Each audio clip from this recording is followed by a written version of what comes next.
more than half, more than 50% of home buyers are crying during the home buying experience.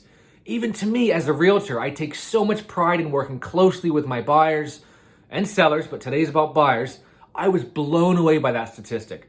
And when we take a deeper dive into this survey that Zillow carried out, 63% of millennials shed tears during the home buying process. I don't think these are tears of happiness.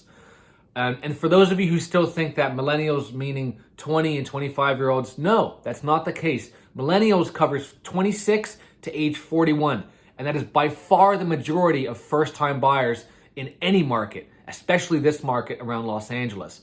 Now, what does that tell us? It tells us that in an already very emotional and a bit of a roller coaster of a process getting into our first home or any home, but more so first homes, it's a very emotional process, and tears of frustration and disappointment and hopefully happiness at the end are shed.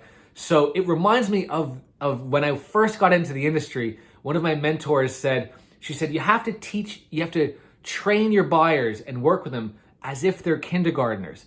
And I thought she was crazy. I thought it was disrespectful, because I'm saying, how can you say that our clients need to be treated like kindergartners? What does that mean? But as I spent more years helping families and especially buyers in this case, she was so spot on, because a good agent isn't saying you need to do this in order to make it work. Why? Well, because the buyers want to do some things on their own terms, and they need to have it done on their own terms so that they're happy.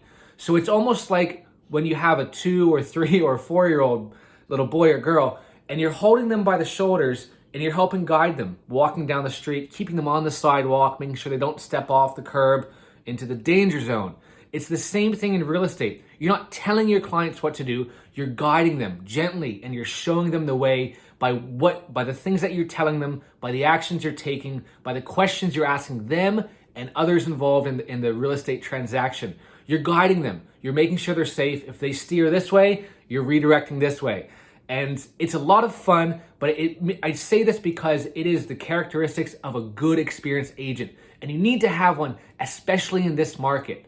And what's amazing to me is that a lot of families who might use an inexperienced agent, or because they're family or they just got licensed or whatever, sometimes they don't know if they're working with, dare I say, a bad agent. Because they don't really know the process. They know it's crazy, it's stressful, it's again, a lot of folks are crying, so they don't really know, they don't have anything to compare it to. But when you work with a good agent, you can usually turn back and say, wow, it was still a stressful scenario. Buying is always a little bit stressful, but we did a good job and we got it done, and overall I'm happy. And that's usually the telltale sign of working with a good agent.